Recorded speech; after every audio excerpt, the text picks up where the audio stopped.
Hello everyone. So I am going to show you my KD661 electric pet fence system. So I bought this, I don't even remember where I bought it, because I bought it a year ago.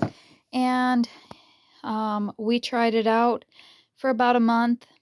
So I went ahead, after doing some research, I decided to buy 2 collars so that I would always have a fresh collar for my dog, because she is a runner, and so I can't wait for the other one for one to charge and her not have something on. So I bought 2. I only have one of them here.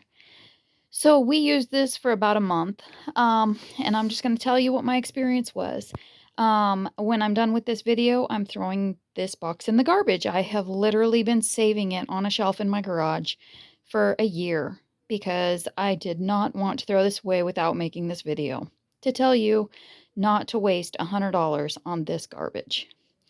So it was a pain in the tush to sync it to begin with, so that the collar was paired to the unit.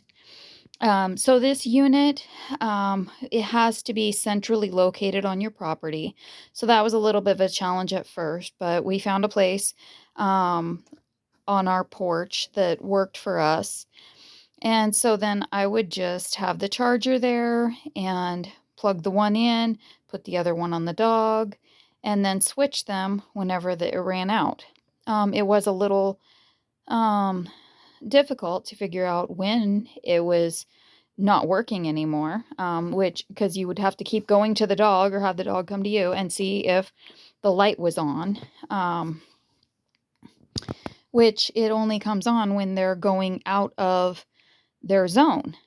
So it was really difficult to know whether it was charged or not. So you pretty much just had to set a timer and say, okay, it's been, I don't remember how many hours it was, 6 hours, whatever. Just change the collar and put the other one to charge. So that was how I did it.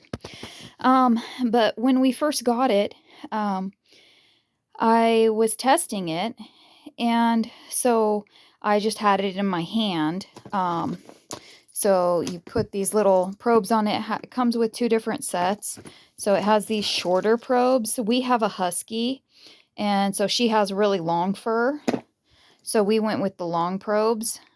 And one thing that I didn't like about it is you have to like cinch it on their neck super tight in order for these probes to make contact with the neck. Because at first, I was trying to be humane and nice, and so I just put it on her, and she wasn't getting any shock whatsoever because her fur's so long. So you had to strap it down really tight to get it to make contact with her skin.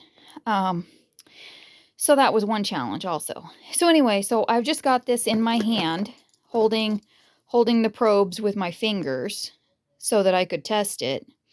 And I'm just walking farther and farther away to see how it was gonna behave. And I found that it wasn't consistent. It would shock when you weren't out of the zone. It wouldn't shock when you were out of the zone. Anyway, so that being said, I had already spent the $100 on it, and I was like, well, we're gonna use it and try it because my dog kept running away. And so, so to start with, I put it on her and I put a leash on her and just took her to where it was starting to beep on the edge of our property. And then I would bring her back so that she could put 2 and 2 together to figure out that when it beeps, she needed to come back. And let me tell you, I tried and tried and tried this. And it wasn't it just wasn't getting through. So anyway, so little by little, I just kept letting her test it. And so then after a couple of days of doing that, I let her go to see what would happen. And she bolted and went right, blocks, hundreds of blocks away till it wasn't shocking her anymore. Okay, that's a little exaggeration, but you know what I mean. She took off. And when I found her, she was, like I said, 8 blocks away, and it wasn't beeping or doing anything because she was too far outside the zone. So, I had watched a couple of videos on this particular one. They weren't very encouraging videos. The one lady put a disclaimer in the comments and said that she got this unit for free in order to get for her to make a video giving a review of it. And so she gave it a pretty good review. But I paid $100 for it, and like I said, we used it for a month. My dog bolted through the barrier multiple times. It did not work whatsoever for me. And like I said, I'm throwing it in the garbage. Not even gonna bother. So my suggestion is to you, if you're looking for a wireless pet fence, I would definitely not suggest this model. I would suggest you look at the $300 models. I had considered the kind where you bury a wire around your property.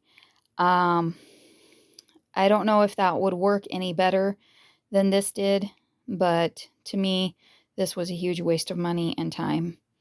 So there you got it. Um, thanks for listening. Good luck.